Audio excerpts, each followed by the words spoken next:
میں نے کہا یہ برابر والے بڑے زور سے لکھ رہے ہیں، انہی سے پوچھ دیجئے، اور اگر آپ کو دریافت کرتے ہوئے لحاظ آتا ہے تو ذرا ادھر ادھر ٹہلتے ہوئے تشریف لے جائیے، میں خود ہی پوچھ لوں گا۔ مگر وہ کب ہلنے والے تھے، کتب ہو گئے۔ ان کا مسکرانا پہلے تو اچھا معلوم ہوتا تھا، لیکن پھر تو آخر میں زہر ہو گیا۔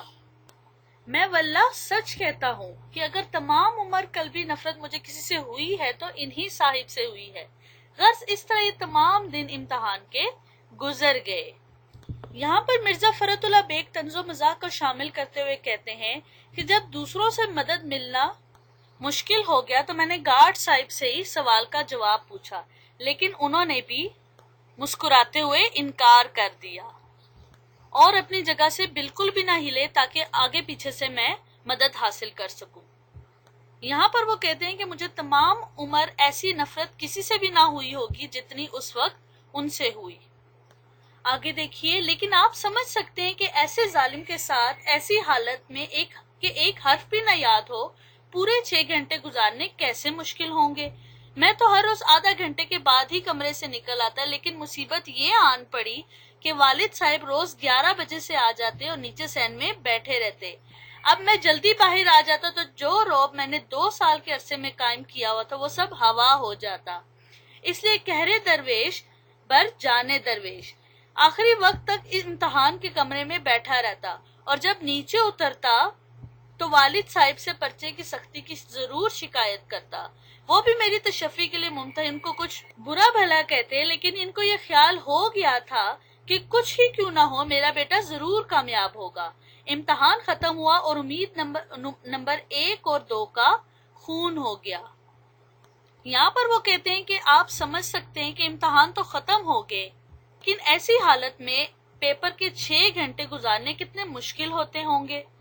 میں تو آدھے گھنٹے بعد ہی کمرہ امتحان سے باہر آنا چاہتا تھا، لیکن ایک اور مصیبت آ گئی کہ والد صاحب روز 11 بجے ہی صبح آ کر بیٹھ جاتے۔ میں والد صاحب سے پرچے کے سخت ہونے کی شکایت کرتا، لیکن والد صاحب مجھے تسلی دیتے۔ یہاں پر کہرے درویش پر جانے درویش سے مراد ہے کہ ایسی حالت میں بندہ کسی پر غصہ نہیں نکال سکتا، بلکہ اپنے اوپر ہی غصہ نکال کے خاموش ہو جاتا ہے۔ پڑھائی کا اگلا حصہ دیکھیے۔ اب ممتحنوں کے پاس کوشش کی سوجی۔ والد صاحب ایک زبردست چٹھی سفارش کی لے کر ایک صاحب کے یہاں پہنچے۔ وہ چٹھی دے کر بہت اخلاق سی ملے، آنے کی وجہ دریافت کی۔ والد نے عرض کیا کہ خادم زادہ اس سال امتحان میں شریک ہوا ہے، اگر آپ کوشش فرمائیں تو خانہ زاد ہمیشہ ممنون احسان رہے گا۔ وہ بہت ہنسے اور دوسرے لوگ جو سلام کو حاضر ہوئے تھے فرمانے لگے، یہ عجیب درخواست ہے، ان کا بیٹا تو امتحان دے اور کوشش میں کروں۔ بندہ خدا اپنے لڑکے سے کہو کہ وہ خود کوشش کرے۔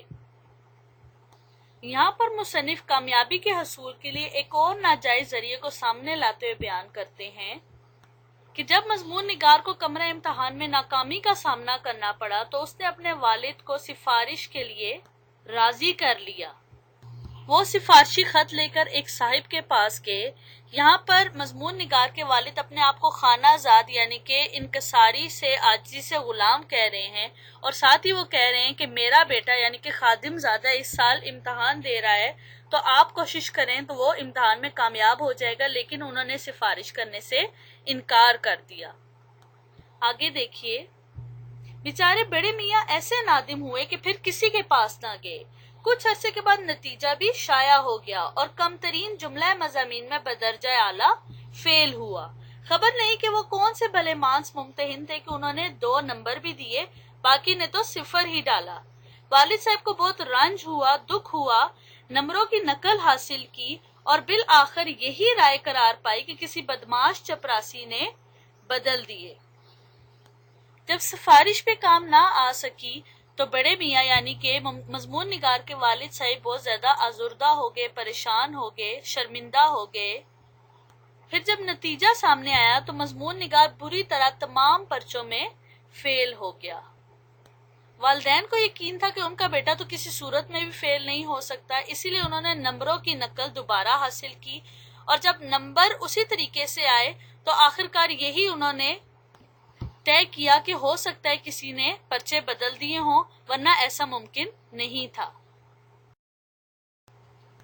عزیز طلبہ، سبق کا آخری حصہ ملاحظہ فرمائیے، ورنہ ممکن نہ تھا کہ 3 گھنٹے لکھا جاتا اور 0 ملتا۔ مجھے بھی تعجب تھا کیونکہ میں نے پرچے کچھ ایسے بھی برے نہیں کیے تھے۔ میں نے یہ جوابات والد صاحب کو بھی سنائے، انہوں نے بہت تعریف کی، ممتحنوں کو بھی بہت برا بھلا کہا، میری اشک شوئی فرمائی۔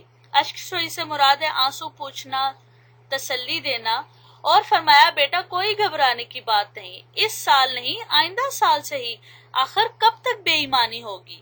100 دن چور کے تو 1 دن شاہ کا۔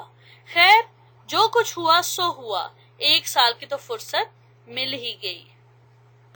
آخرکار والد صاحب نے تمام ممتحنوں کو بہت برا بھلا کہا کیونکہ ان کی نظر میں ان کا بیٹا کسی صورت میں فیل ہو ہی نہیں سکتا تھا، اور انہوں نے آخرکار بیٹے کو تسلی دیتے ہوئے کہا کہ آئندہ بھی امتحان دیا جا سکتا ہے، اس میں گھبرانے کی کوئی بات نہیں۔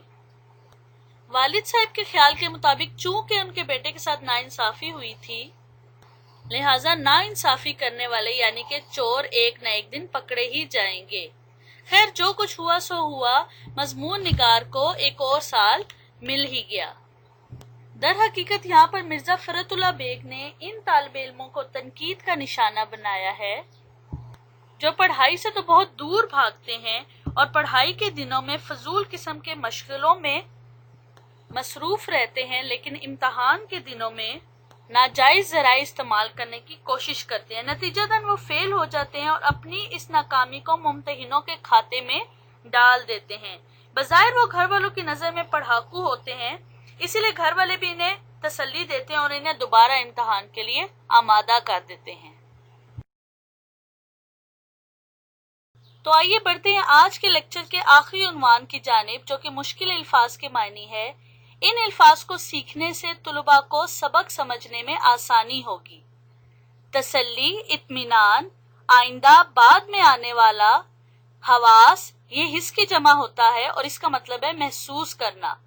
مختل، گڑبڑ یا بگڑ جانا، سیر ہونا، بھرنا، کورس، تعلیم کا زمانہ یا درسی کتاب کا حصہ، تکمیل، مکمل ہونا، مشغلے، تفریح یا کھیل تماشے، کان کترنا، سبقت لے جانا، کامیاب ہو جانا یا بازی لے جانا، جوں جوں، جیسے جیسے۔ رتی، یہ تول کا سب سے چھوٹا پیمانہ ہوتا ہے اور اس کا مطلب ہوتا ہے بہت تھوڑا۔ مجمع، گروہ، لا کلاس، قانون کی جماعت۔ مستغرق، ڈوبا ہونا، گم ہو جانا، کسی چیز میں ڈوب جانا۔ دشواری، مشکل، فرق آنا، پہلی جیسی بات نہ رہنا۔ صداقت نامہ، ثبوت کا خط۔ تقاضا، مطالبہ کرنا۔ ہیلے، بہانے، خواہ بلا وجہ۔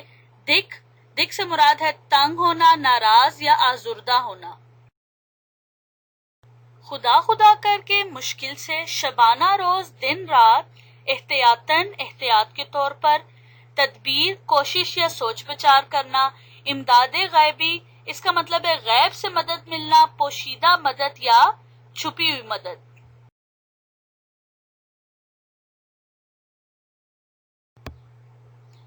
الٹ پھیر، اس کا معنی ہے آگے پیچھے کرنا۔ خلیق، اچھے اخلاق والے۔ بیڑا پار ہونا، کامیاب ہونا۔ اصول قانون، قانون کا قاعدہ یا اصول۔ تاب کے، کب تک۔ خلل، خرابی یا بگاڑ۔ محویت، خیال میں گم ہونا، سکہ بٹھانا، قبضہ جمانا۔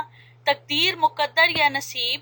ہراساں، خوفزدہ یا بے آس ہونا۔ عند الموقع، موقع پر۔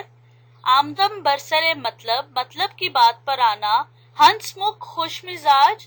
خانہ پوری کرنا، اندراج کرنا یا رسمی کارروائی کرنا۔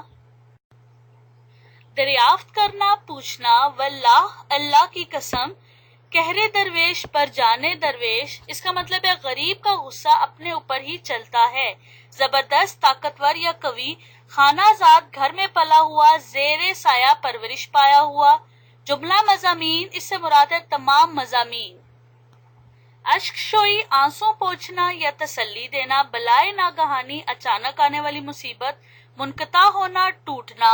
ممتحن، امتحان لینے والا۔ چٹھی، خط۔ بدرجہ اعلیٰ، اونچا درجہ۔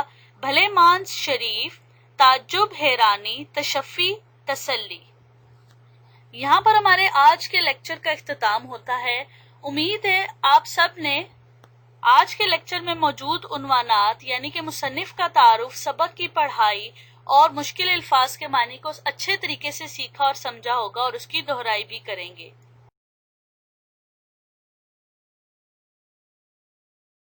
اپنا بہت سا خیال رکھیے گا۔ اللہ تعالیٰ آپ کا حامی و ناصر ہو۔ اللہ حافظ۔